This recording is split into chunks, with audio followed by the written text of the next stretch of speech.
عليكم. النهارده هنبدأ مع بعض نقارن ما بين البصل البودر. البصل البودر منه 3 انواع في السوق. عندك منه نوع بيبقى مغشوش 100% ايا كان مكوناته ايه، والنوع التاني مصنع عبارة عن انه هو ريحة وطعم وكل حاجة، بس كله الوان مصنعة وكله حاجات مصنعة. والنوع التالت البصل البودر الطبيعي.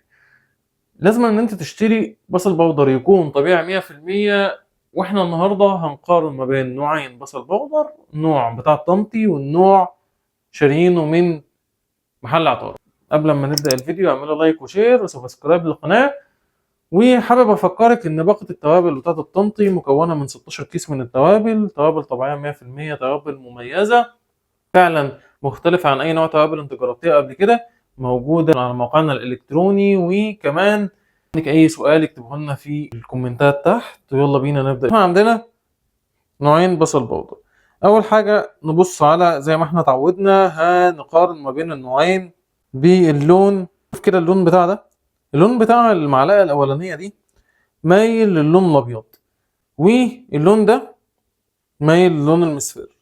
طيب الفرق ما بين النوعين بالنسبه للشم، ده ريحته بصل بودر، بس بصل بودر مايل على الصناعي وريحته فجة شويتين تلاتة. عندك ده ريحته هادية تمام، وتحس ان هو في ريحة بصل، في ريحة بصل اللي هي ريحة بصل اللي من بعيد دي كده، مش ريحة بصل فجة. ده ريحته فجة، ده ريحته فجة شويتين تلاتة، يعني الريحة بتاعته قوية قوي، تحس ان مية بصل مثلا يعني. فده ريحته فجة وده ريحته هادية شويتين تلاتة. طيب حلو، احنا كده عرفنا من الريحة نفرق ما بين النوعين. وانا عايز اقول لك ان النوع ده اللي احنا شاريينه ده من عند العطار، ده مصنع تمام، والنوع ده طبيعي. تعالي كده نبص بقى ايه على لقطة تانية، القوام بتاع البصل. شوفي كده هنا ده تمام، شوفي هنا ده، بص كده ده من نوعين. ده بودر يعني قريب من النشا جدا، حاجة قوامها قريب من النشا، تحس ان هي مخلوطة او مخلوط عليها حاجات تانية. انت لو انت قدامك النوعين هتحس فعلا ان في فروقات في الريحة، حاجة تكون ان هي فجة.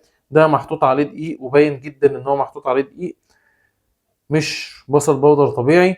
وعلى فكرة عايز اقول لك ان اغلب البصل اللي موجود في السوق اغلبه تمام، عشان كده هو سعره رخيص والناس بتبيعه على انه هو رخيص. وانت بتروحي تشتري مثلا ب 10 جنيه بصل بودر يجيب لك كمية كبيرة.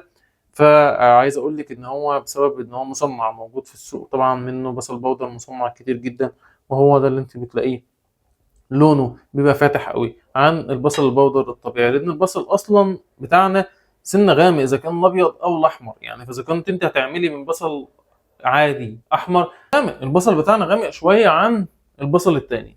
ففي فروقات ما بين الاتنين فعلا.